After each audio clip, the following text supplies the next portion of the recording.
inaitwa progressive hapo juu. Tuhakikishe ya kwamba wakulima wanaweza kupata mbolea hiyo mahali karibu, alafu hawa county governments watatusaidia katika ile inaitwa last mile.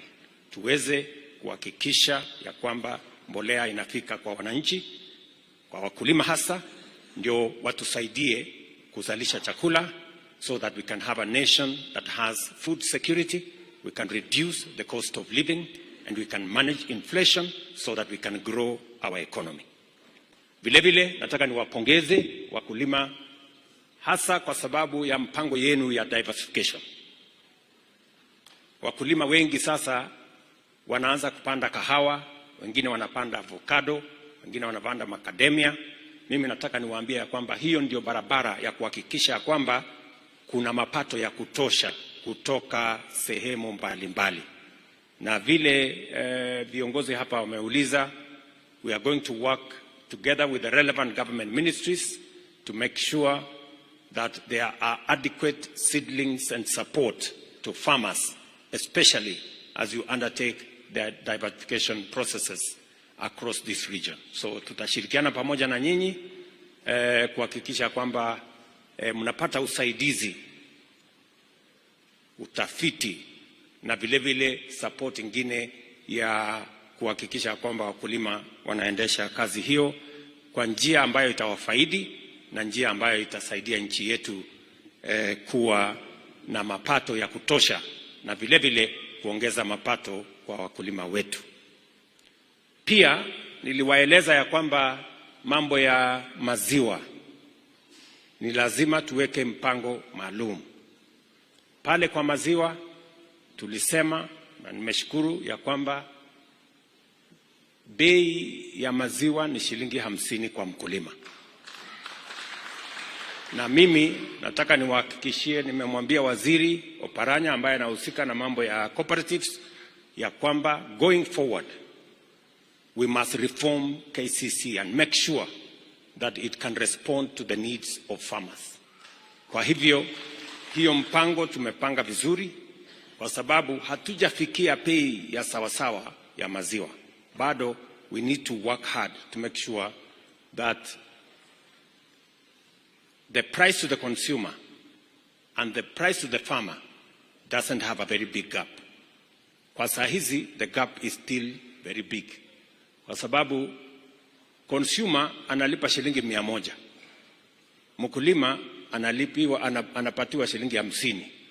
Hii 50 ingine hapa katikati sijui inaendanga namna gani. Hapo ndio lazima tuweke, bado iko kizungumkuti hapo. Tunataka kupanga tuone huyu mwenye ako hapa katikati ni nani, huyu anakula hii pesa mingi na haamuki usiku kukamua ng'ombe, hanunui chakula, hafanyi chochote. So we need to rectify hapo, and the relevant ministry is going to work so that we can make sure that ultimately the farmer gets a fair return, but also the consumer is doesn't pay an exorbitant price. Mimi vile vile nataka niwashukuru kwa sababu ya masomo ya watoto wetu. Nimeona watoto wengi wamekuwa hapa kanisani. Nimepata baraka ya kusalimia watoto wengine hapa wadogo, na mnajua watoto ni baraka kwa jamii na ni baraka kwa taifa. Our children as a nation is a blessing to us as families and to us as a nation. Na hakuna taifa ambayo iko na future bila ya kuchunga watoto. Na sababu hiyo ndio tumeweka mpango kamili ya kusomesha watoto wetu. Tumeongeza budget ya masomo ya watoto wetu. Vile mmesikia, tuliajiri walimu karibu 56,000. Tunaajiri walimu wengine 20,000 Januari mwaka ujao. Wale ambao walikuwa interns sasa tunawa transition wakuwe permanent and pensionable. Na tukiongea hivi, mnajua ya kwamba watoto wetu wanaendelea na mtihani, na mwaka ujao tutakuwa na grade 9. Na katika hiyo grade 9 tunahitaji madarasa zaidi. Serikali imeweka mpango na tayari tuko katika kukamilisha madarasa 11,000 ili tuweze kuwa na transition ya sawasawa mwaka ujao. Mimi nataka niwaulize wabunge, na wako hapa kwa wengi, na wabunge wote wa taifa letu la Kenya. Tuliwapatia shilingi bilioni 3.4 3.4 billion. Mtusaidie kujenga madarasa 6,000. Na tulikubaliana na nyinyi ya kwamba you are going to match a shilling for a shilling. Therefore, I want to ask every member of parliament. We have committed 3.4 billion shillings to you as constituencies. Please match that money and help us construct another 6,000 classes so that we can have a smooth transition to grade 9 for all our children.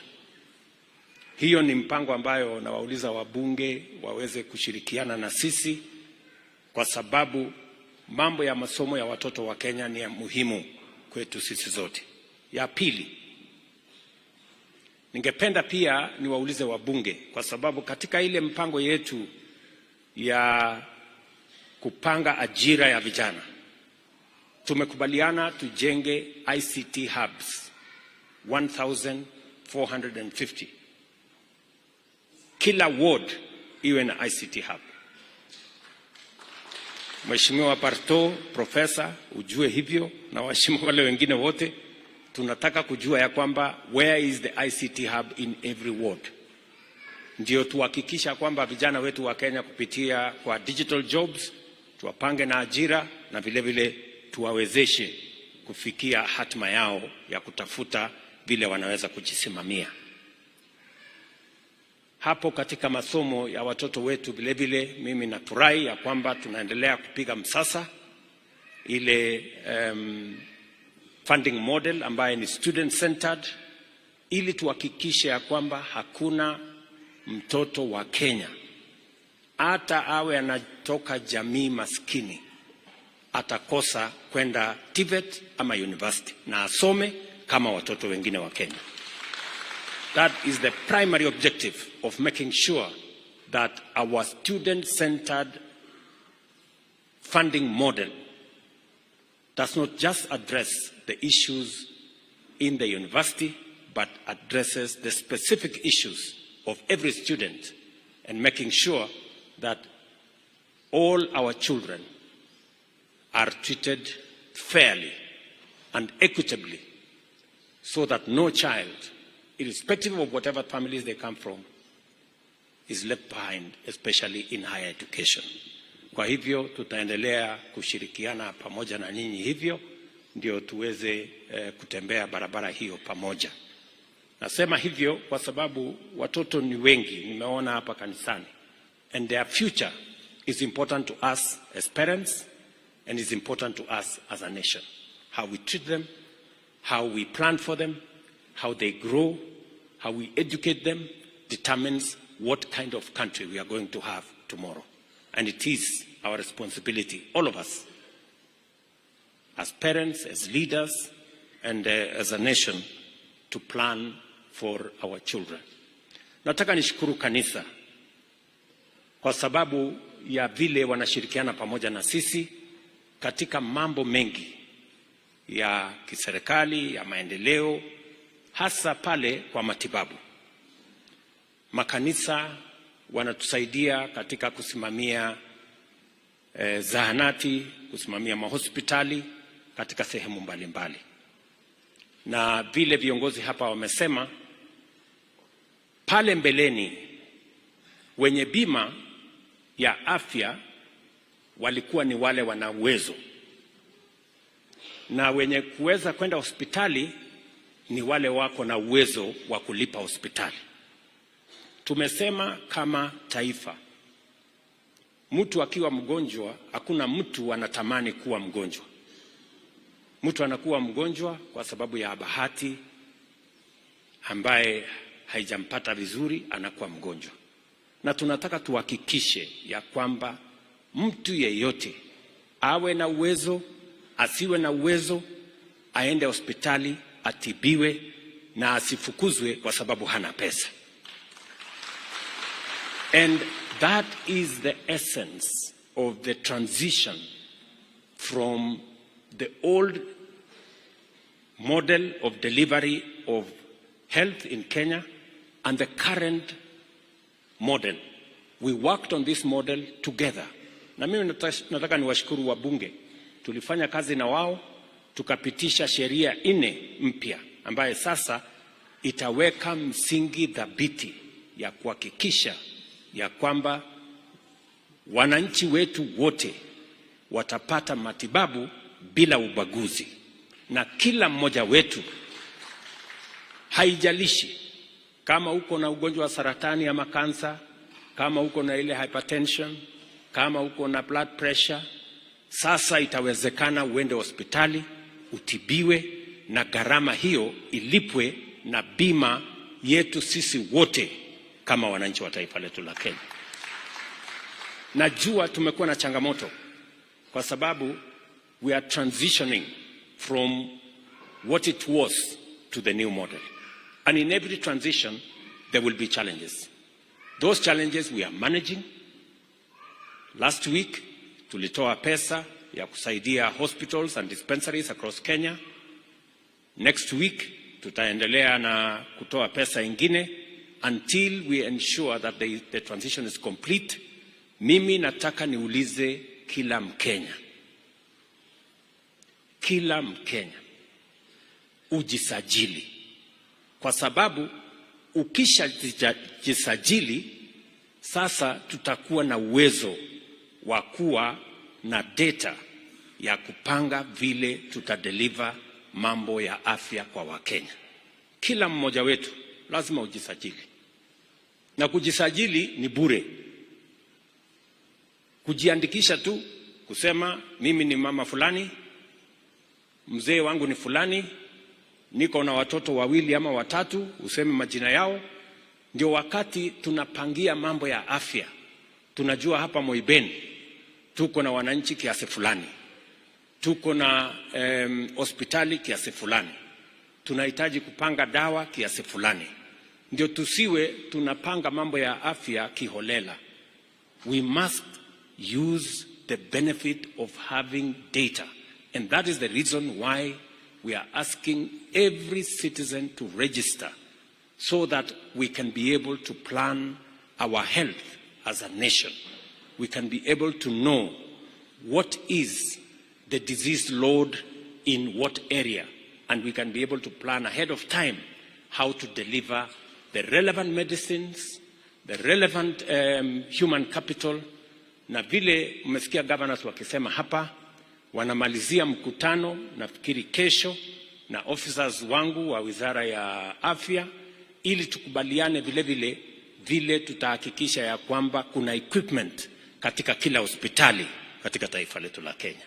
Because this time round we must get our health in the right place. Kwa hivyo mimi nataka niwaulize sisi wote tushirikiane.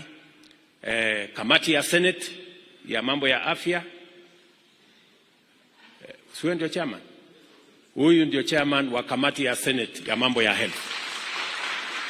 Huyu governor huyu senator wenu huyu Mandago, yeye ndio chairman. Na tuko na chairman wa health wa National Assembly, Dr. Bukose. Na tumekubaliana na kamati zote mbili ya kwamba tutashirikiana, wao wakiwa the people's representatives, to make sure that we shepherd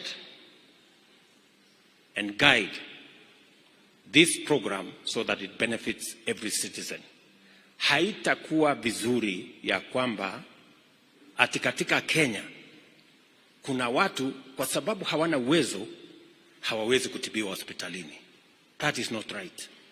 Katiba ya Kenya inatulazimu kama serikali, Article 43, kusema ya kwamba tupange mambo ya afya ya kila Mkenya. Kwa hivyo hiyo ndio mpango yetu, na mimi nimefurahi sana ya kwamba kufikia sasa tumefikisha wananchi karibu milioni 13 tayari wamejisajili. Na ukijisajili kama we ni mzee, usijisajili peke yako, unajisajili na bibi yako na watoto wako. Ndio hiyo iwe complete, ndio tuhakikishe ya kwamba every family is covered under our plan. Mwisho kabisa, nataka niwashukuru sana kwa yale mambo viongozi hawa wamesema, mambo ya stima. Mheshimiwa amesema hapa bado stima iko chini. Nataka niwaambie ya kwamba tuko na program ambayo inaendelea saa hii ya milioni 800 hapa Uasin Gishu, lakini nimesikia ya kwamba mnataka affirmative action. Mnataka hiyo pesa iongezwe. So nitaleta maneno kule bunge, muharakishe, alafu tuongeze hiyo pesa ndio hawa wananchi waweze kupata stima. Wakati nilikuwa nasalimiana pale nje, nilikutana na rafiki yangu kutoka kule Sukute, mwingine anaitwa Rogers hapo, huyu akaniambia hata kwake hajapata stima. Wewe sasa, wewe DK, wewe mimi nilikuajia kazi ya mjumbe ya Soi, sasa unawacha huyo Rogers akuja anisumbue mimi kwa nini?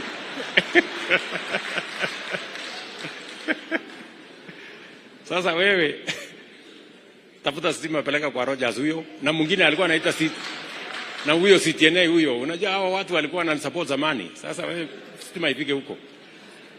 Na asipofikisha huyu mjumbe mkuje mumstaki kwangu.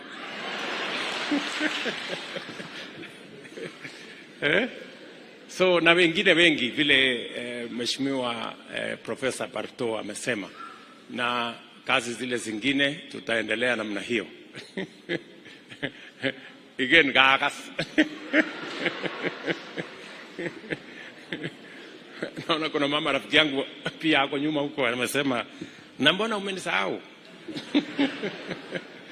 So mtanisaidia kupanga hawa watu. Najua hawa watu wa nyumbani hawa bado wananiona tu mimi ni mjumbe ule wa zamani, walikuwa wananisumbua. Anyway, so maneno hiyo ya stima na vile vile mambo ya barabara nimesikia ya kwamba kuna barabara na kuna vile tumeongea, na hata nyinyi waheshimiwa mnajua kuna vile tumeongea mambo ya kupanga hiyo mambo yetu ya barabara. Kuna barabara zilizokwama, kuna zile mnazihitaji, so that we can plan forward. Wacha niwachie hapo na niseme asante sana kwa kunipokea hapa Moiben, hapa Uasin Gishu. Huyu Father Jonas huyu Kiplimo ni kijana mzuri, wacha nikuite hivyo, na amenikumbusha hapa ya kwamba kuna youth facility tulikuwa tunajenga kule chini. Akaniambia, mbona umesahau ile youth facility pale? Nikamwambia nitakupanga hapa leo ili uende ufanye hiyo kazi.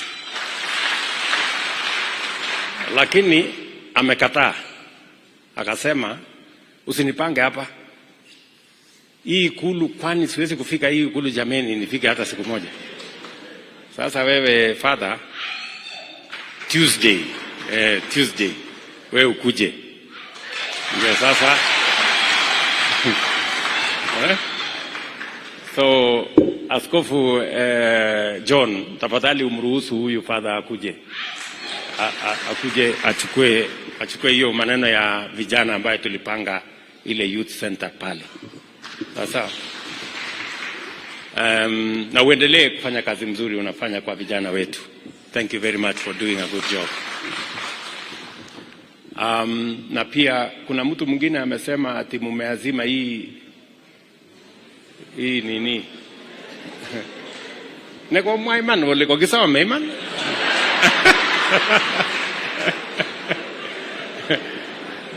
Moje ngisema obe kibsengwet. Atomwa kitiomwa ole oye. Kosame? Ujo. Okay, haya nita kabla sijatoka hapa tutakuwa tumepanga hiyo maneno. So otherwise mimi nimefurahi sana. Unajua nimechangia hii kanisa mara nyingi, lakini sijawahi kufika hapa. Kingapke nigelejo kiteje kanisa tengine Moiben. Alijini okay. Oroni gisoip. Tunajenga Moiben ndio hii. Na sasa nilikuwa na wasiwasi, sijui hii pesa mimi natoa, sijui inafika. Sasa leo nimethibitisha kweli hiyo pesa ilifika. Lakini sikujua mtajenga kanisa kubwa namna hii. Kwa sababu ile pesa nilichangia ni kidogo. Nyinyi mmefanya sehemu kubwa sana. Pongezi. Pongezi. Na muendelee kufanya kazi ya Mungu vile mnafanya. Muendelee kushirikiana, muendelee kuwa wafanyi biashara, muendelee kuwa wakulima. Ile kitu mimi nataka niwaulize watu wa sehemu hii ya Uasin Gishu pia. Sasa imefika wakati ya kukomesha kukatakata mashamba yenu. Hapa ndio tunalisha taifa letu la Kenya. Mumesikia tunajenga nyumba Eldoret. Tumejenga nyumba the first phase, tuko na nyumba pale Kidiwa, tuko na nyumba inajengwa kule Pioneer, tuko na nyumba tunajenga hapo railway. I think the first consignment ya manyumba ni karibu nyumba 10,000. Wewe kama unataka mahali ya kuishi, nyumba iko Eldoret. Hii shamba hapa ni ya kulima. Ama namna gani? Si namna hiyo? Kujeni huko Eldoret, muishi hapo. Tuko na kiwanda sasa tunaanzisha hapo, Special Economic Zone. Tuko na ingine ICT Hub. Tuko na ingine inaitwa nini hapo? Mmesikia hiyo biovac iko huko. Sasa hawa vijana wawache kukata, msikatie mtu shamba pande hii. Ununulia nyumba Eldoret. Alafu wafanye kazi pale, hii shamba tuzalishe chakula, tulishe Kenya na muweke pesa kwa mfuko. Tunaelewana? Na hiyo kujenga manyumba huko tunahitaji vijana wa kufanya hiyo kazi. Na kazi zingine zote, mimi najua hapa mko na TTI, pia tutajenga hostels ya TTI hapa. Na ile TTI zingine. Ile huyu mheshimiwa profesa amesema ya School of Tibet, nimesikia. Wewe pia mwende mkamilishe hiyo maneno. Tukirudi hapa next year tuweze kuendelea na hiyo kazi. Sawa sawa. Na kazi zile zingine zote mmeniuliza gani na gani na gani, nitapanga. Na hata ile ya kanisa ya huyu governor amesema nitapanga, wewe ndio upeleke hiyo maneno kwa hiyo makanisa. So sitaki kusema kuzidi hapo. Mimi nimefurahi sana kufika hapa Moiben siku ya leo. Baba wetu askofu, asante sana kwa kutukaribisha hapa. Tufikishie pia salamu zetu kwa askofu wetu Dominic, na tunawashukuru sana kwa kazi mnafanya kama viongozi wa dini kuleta Wakenya pamoja. Na ningependa kusema kama Mkristo ya kwamba kuna watu wengine wakituona kanisani wanafikiri ya kwamba tumekujia siasa. Hatujakuja siasa kanisani. Tumekuja kanisani kwa sababu sisi ni Wakristo. Tumekuja kanisani kwa sababu tuko na imani. Na tuko na mpango ya kwenda mbinguni baada ya hii shughuli mingi. Kwa hivyo tafadhali na waomba kwa unyenyekevu, msitukoseshe mbinguni kwa sababu sisi ni wanasiasa. Kwa sababu hata huko mbinguni tutakuweko kama sisi wanasiasa. Hii siasa ni kazi tu. Siasa si dhambi, siasa ni kazi. Si ndio? So tunawasihi ya kwamba tushirikiane pamoja. We don't come to church to do or to look for politics. Sisi tunaelewa mahali ya kutafutana na masiasa na makura. Tunajua mahali ya kwenda kutafuta hiyo maneno. Tukikuja kanisani, tunakuja kwa sababu tuko na mpango ya kwenda mbinguni. Yes. And we are very unapologetic about our faith in God. And we are not in charge to look for fame or to look for votes. We come to church because We are Christians. We believe in God. And in any case, the Constitution of Kenya, the first chapter, says God of all creations in our Constitution. And that is why Kenya is a God-fearing nation. Yote 9, 10, na wauliza sisi wote, hasa tuliopata baraka ya kuwa viongozi, tujue sisi ni watumishi. Na tumepata nafasi na baraka ya kuwa viongozi. Tujue sisi sio viongozi ndio tunufaike ama ndio tupate umaarufu. Sisi ni viongozi ndio tuwatumikie wananchi hawa na manufaa ifikie kila Mkenya. Na nawaomba kwa unyenyekevu, sote tuliopata baraka hiyo ya kuwa viongozi, tufanye bidii, tuunganishe wananchi wote wa taifa letu la Kenya. And I want to encourage all of us as leaders, the unity of our nation, the unity of the people of Kenya. In unity, we have strength. We can walk together. We can overcome every challenge when we are united.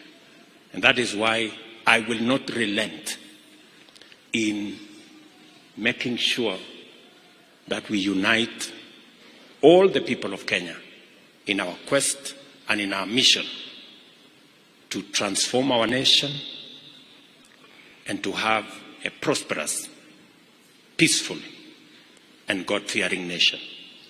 Mtuombee kama viongozi, kama Wakristo, ndio Kenya iweze kuunganika na tuweze kwenda pamoja.